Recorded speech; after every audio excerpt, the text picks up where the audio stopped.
Hi friends, అందరు ఎలా ఉన్నారు?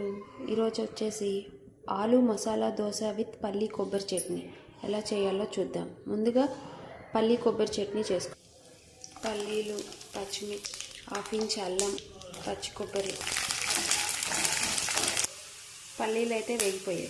ఇప్పుడు మిక్సీ జార్ తీసుకొని జీలకర్ర, వెల్లుల్లి, ముందుగా ఫ్రై చేసుకున్న పల్లీలు వేసి బాగా గ్రైండ్ చేయాలి. కొంచెం చింతపండు వేసి బాగా గ్రైండ్ చేసుకోవాలి.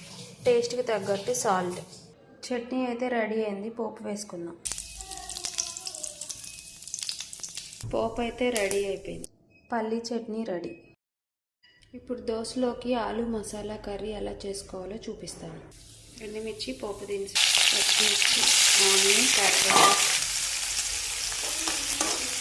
కొన్ని పీస్, కొంచెం సాల్ట్, పసుపు. ముందుగా బాయిల్ చేసిన ఆలును కూడా స్మాష్ చేసి వేయాలి. కొంచెం కారం. ఫైనల్లీ ఆలు కుర్మా అయితే రెడీ అయిపోతుంది. ఫైనల్లీ సన్నగా కట్ చేసిన కొత్తిమీర వేయాలి. కర్రీ అయితే రెడీ.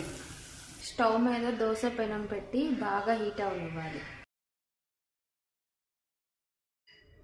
దోశ ప్యాన్ హీట్ అయింది. దోశ పిండి వేసి బాగా పల్చగా దోశ వేసుకోవాలి. కొంచెం ఆయిల్ వేసుకొని స్ప్రెడ్ చేసుకోవాలి. ముందుగా మనం చేసుకున్న ఆలు కుర్మాని దోశ పైన స్ప్రెడ్ చేయాలి.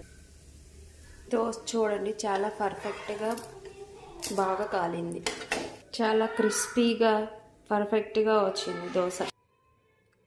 వేడి దోశ పల్లి కొబ్బరి చట్నీ తింటే చాలా బాగుంటుంది. ఎవరైనా ట్రై చేయకపోతే ఒకసారి ట్రై చేయండి. వీడియో నచ్చితే like, share, subscribe. Thank you for watching.